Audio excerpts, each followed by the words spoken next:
All right, let's go on to page number 4. Page number 4 is the beginning of a playbook. The sales leadership checklist, all of those bullet points at the top, that section is this afternoon's program. I'm going to chop a lot of those bullet points off this afternoon. The bottom section, sales systems and process checklist, is what we're going to do for the balance of the morning. So this is a start of a playbook, but you, once you've gone through today's program, will have the guts of the playbook and can build it out a little bit more thoroughly. But at least I've got the items that should be in your playbook identified. So let's talk about sales, and that's on page number 5. I want to teach you the shortest course on sales that can be taught or learned. It is 4 words. I did not write them on the page because I'm hoping you will. Here is the shortest course. Ask questions and listen. Ask questions and listen is the shortest course on sales, but so many people get into sales because, quite frankly, they're good on their feet, they like interacting with people, and they go into the marketplace and they show up and throw up. Let me tell you.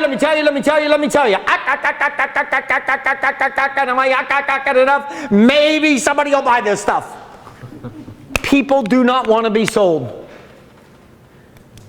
Everyone in this room knows that. None of us like someone trying to sell us something. So here's what I tell salespeople. Quit selling. It doesn't work and no one likes it. Well, what am I supposed to do? Change the definition. Here's my favorite. I'm going to give you many. Here's my favorite definition. Help them to buy. The subtle difference between selling someone something and helping them to buy is profound. Help them with their needs. Help them with their opportunities. Help them with their problems. Help them get to their destination. Help them be more successful. In some businesses, help them make more money. You help people with their needs, opportunities, and problems, heck, they'll buy from you. If you're going to help them with their needs, opportunities, and problems, you need to find out what they are, and the only way you can do that is by asking questions. Here's what we recommend. 50% of a salesperson's time should be at the base of the pyramid asking more questions. We study top 10 percenters. The top 10% of salespeople are generating a disproportionate amount of the sales. When we study the top salespeople, here's what we found. They're asking 6 questions to every one that the average salesperson is asking. Here's what that means. If the average salesperson is asking 10 questions, the top salespeople are asking 60. I've never been able to get in front of a group and say that out loud without telling you about Bonnie and I on our first date. I was 16 and she was 15. Neither one of us were old enough to drive. And she lived too far away for me to walk to her house. So I had to take a bus from my neighborhood to hers. I got off the bus, met her at her house, picked her up. We went back to the bus stop. Then we went to a burger joint. And we sat at a booth, and Bonnie sat there, and I sat here. And Bonnie asked me a question, and I went on for a good 10 minutes. And then she asked me another question, and I went on for 15. And then she asked me another question, and it was 10. And do you get the flavor here? Because it didn't change all night. And then I took her home, and now I'm on the bus by myself, reflecting on all the girls I dated before her, and not a single one did I have as much fun with as I had that night. I couldn't wait to go home and call her and see if she would go out with me again. And I ask you this question. Who was in control that night? She still is. But the sales message in there is precious. The person who asks the questions is in control.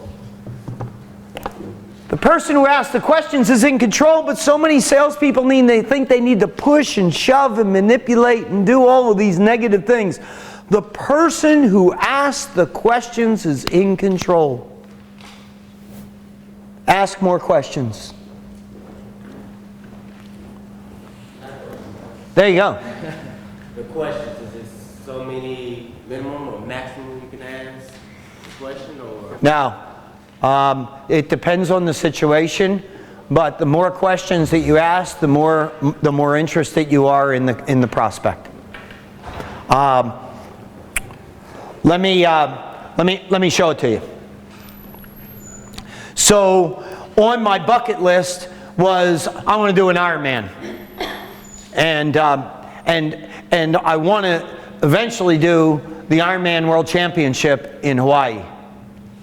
And the sport is 35 years old, and it's been on my list since it was 4-year-old as a sport.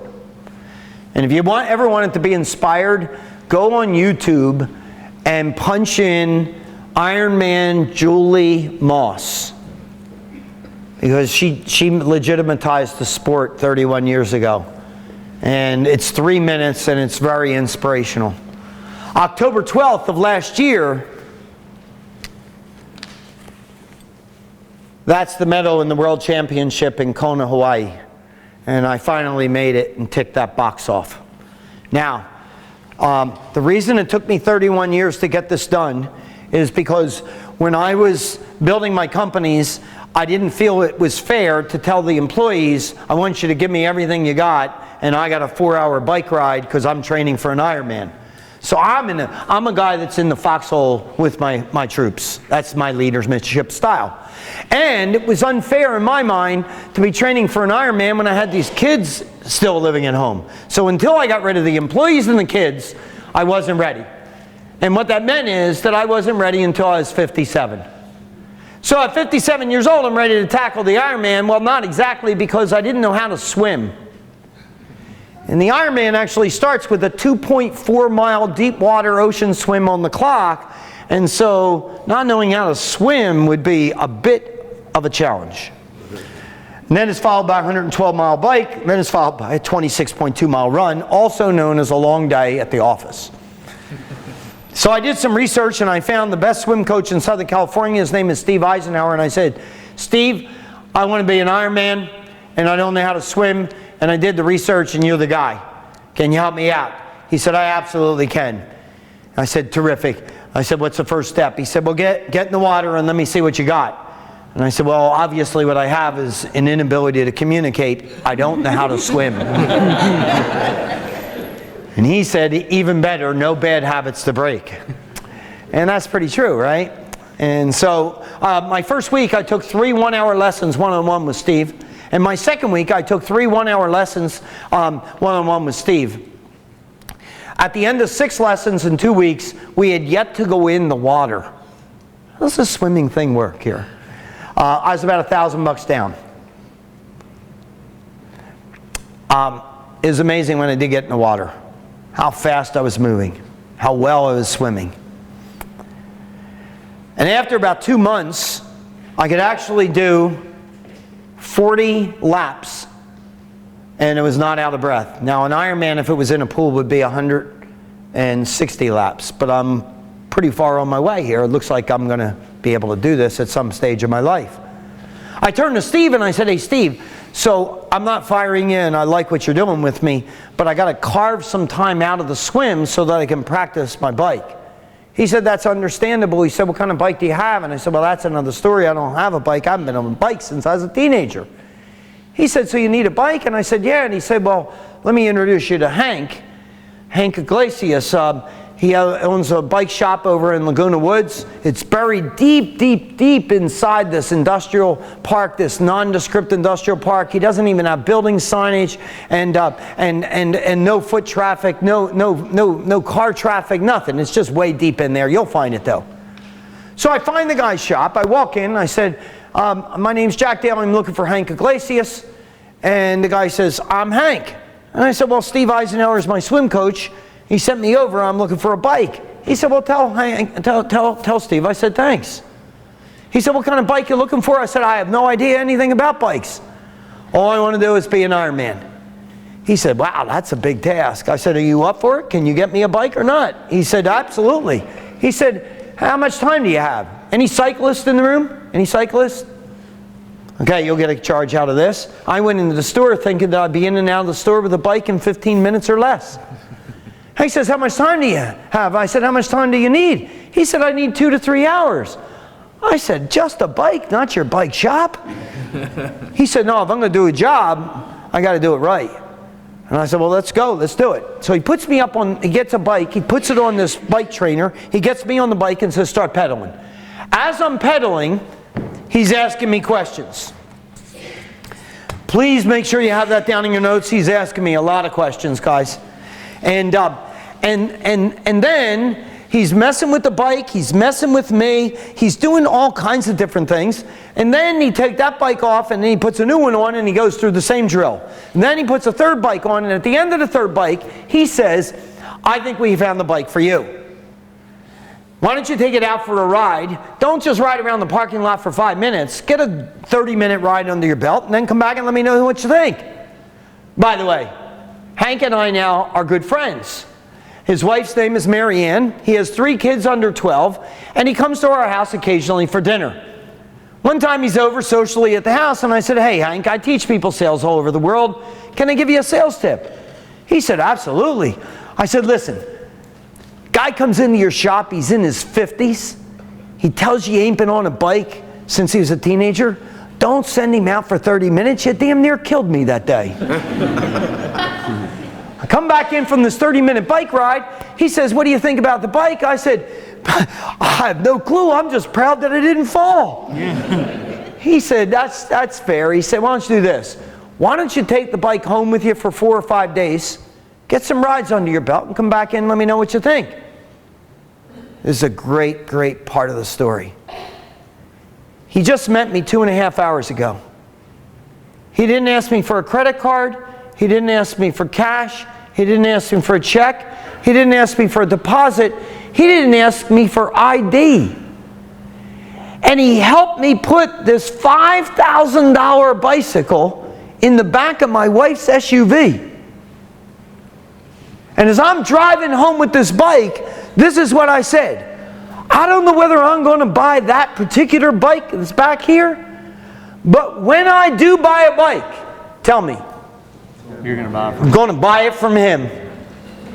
Did he just differentiate himself from the other bike shops? Now, everybody that walks into his bike shop does not get treated like me, but an awful lot of them do. Now let's figure his out, because I want to take his bike shop experience and translate it over to your business. Why was he able to put a $5,000 bike in my car without any of that stuff? Yeah, that's your question. A referral. All right. Let me add a word to this referral here. Watch this word. This is really key.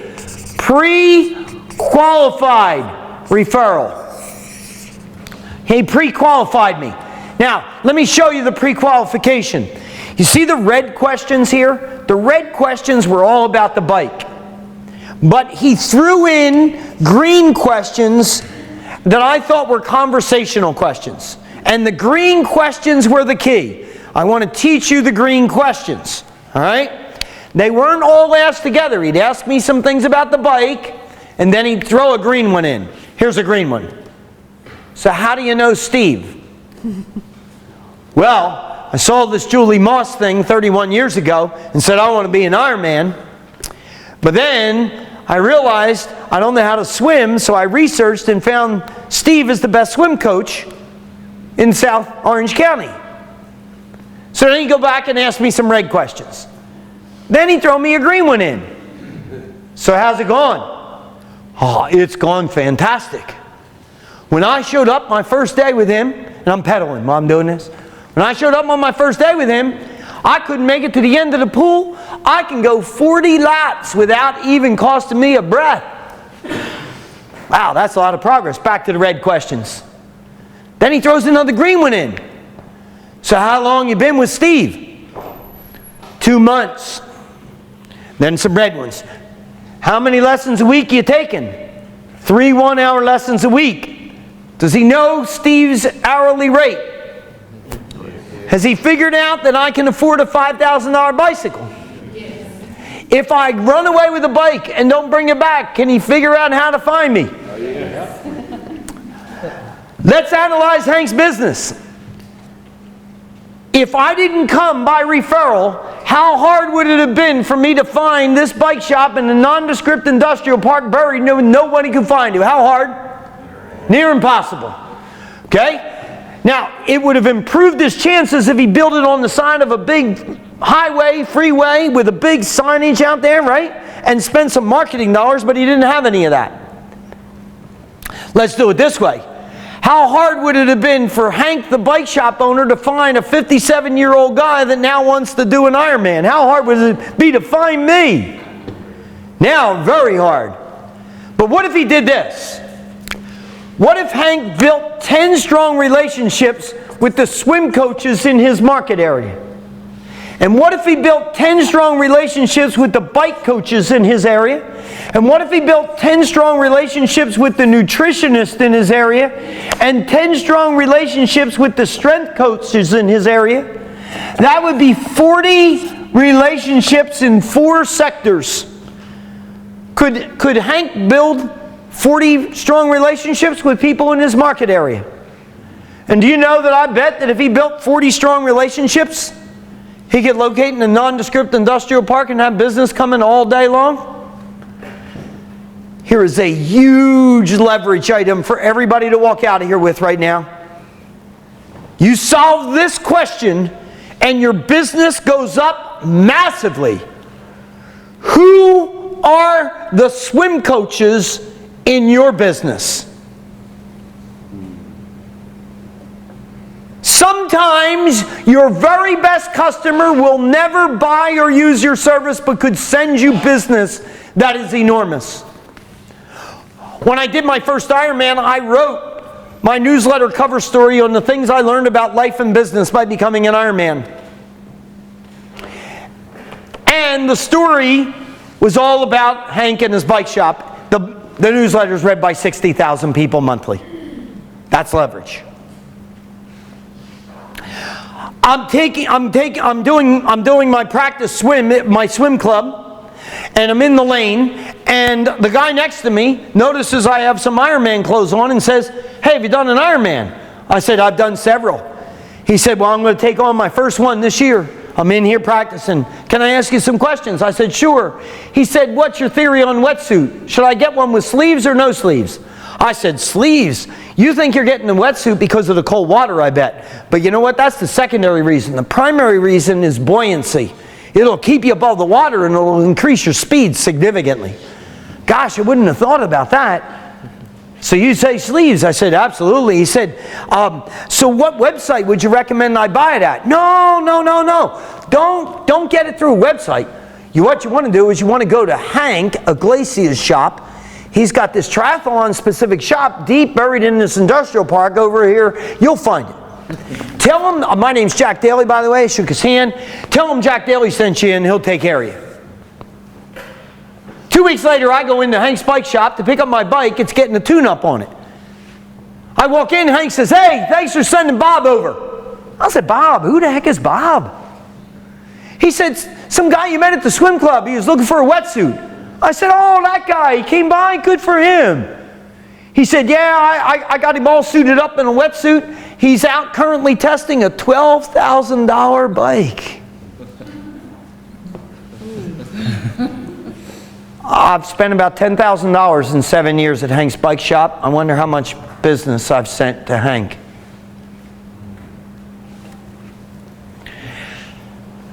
And when that happened, I decided to take Steve, my swim coach, to lunch. And I said, "So, you're not from around here. I can tell by your accent. You didn't grow up in California. Whereabouts in the East?" He said, "Boston." I said, "I should have been able to even tell that."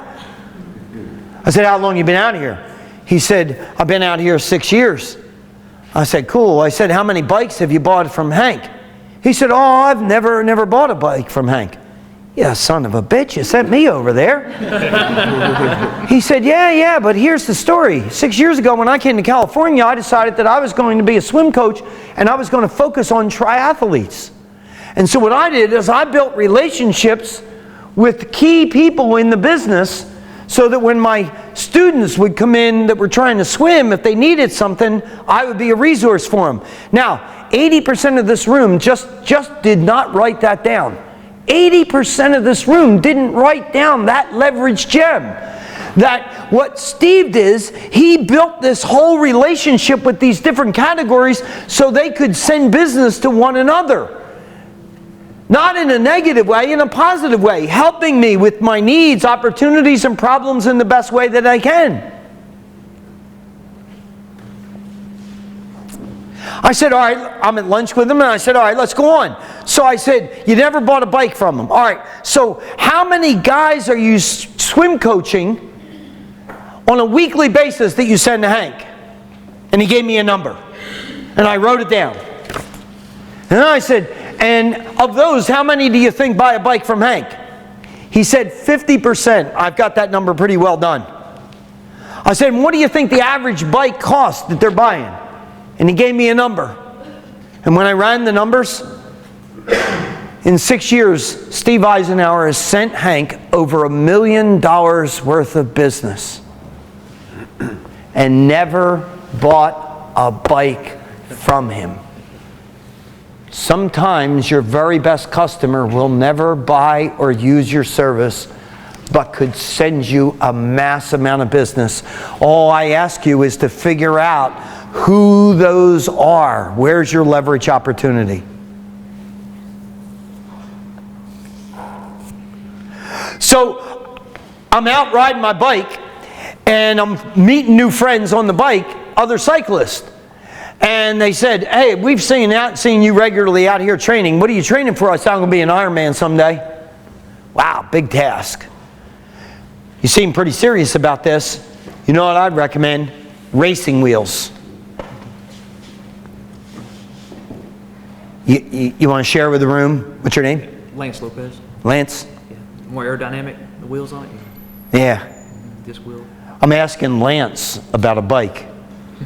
Whew. Should we test them first? All right. So racing wheels, two racing wheels. What am I costing?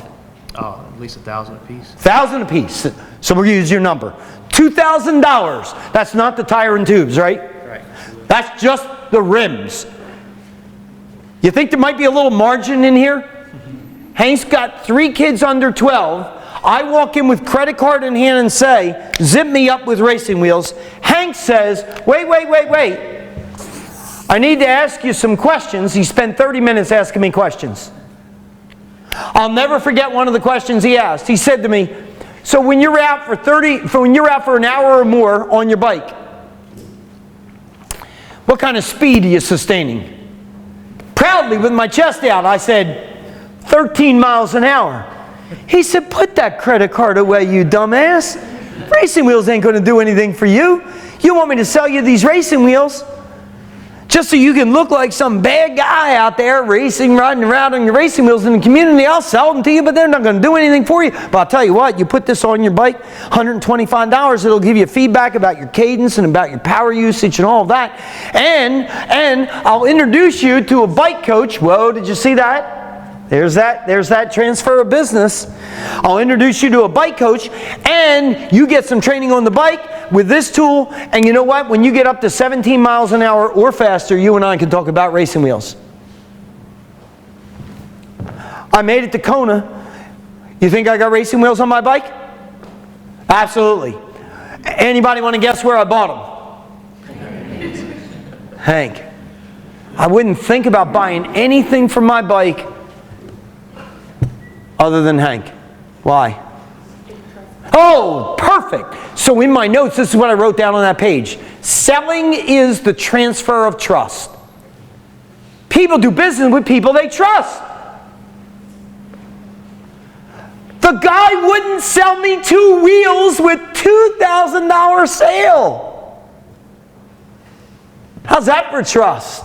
I know I could buy things for my bike at a cheaper place, but I still won't go there. In my notes, trust trumps price all day long. If you run into price objections, you're running into price objections most likely because you haven't built enough trust. But if you build enough trust and enough perception of value, the price objection tends to diminish, if not entirely disappear. Now, in order to gain on some time here this morning, because we're going to pack a lot of stuff into that workbook for you, I want to give you the name of the finest book that's ever been written on sales.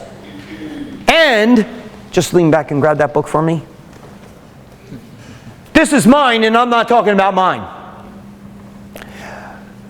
This book came out on April 22nd. It's called Hyper Sales Growth. On April 22nd, this book came out. I was in Boston. I was in a hotel room. By midnight, Amazon kept sending me emails all throughout the day of release. By midnight, this book was the #1 best-selling business book in Amazon in 7 countries. However, it's not only about sales, it's about culture, sales management, and sales. What I want to tell you about is a book that is purely on sales. I don't think this book will ever be beat when it comes to sales. The book is called Getting Naked. Getting Naked. It's written by a guy that every one of his books has become a worldwide bestseller. His name is Pat Lencioni. And all of his books are story-type books, and they take less than 3 hours to read. Pat Lencioni. Be sure if you invest in his book, you get the one by Pat Lencioni. The other one comes with a video. It's good, but it won't teach you about sales, all right? Just spell it phonetically. I was going to say, is he on one of your coaching teams? Is he one of your coaches on your team? No. Okay. No. So here is the essence of the book, Getting Naked. Here it is. This is the way I sell. When you care more about the customer than you do about the sell, you will sell more than anyone else out there.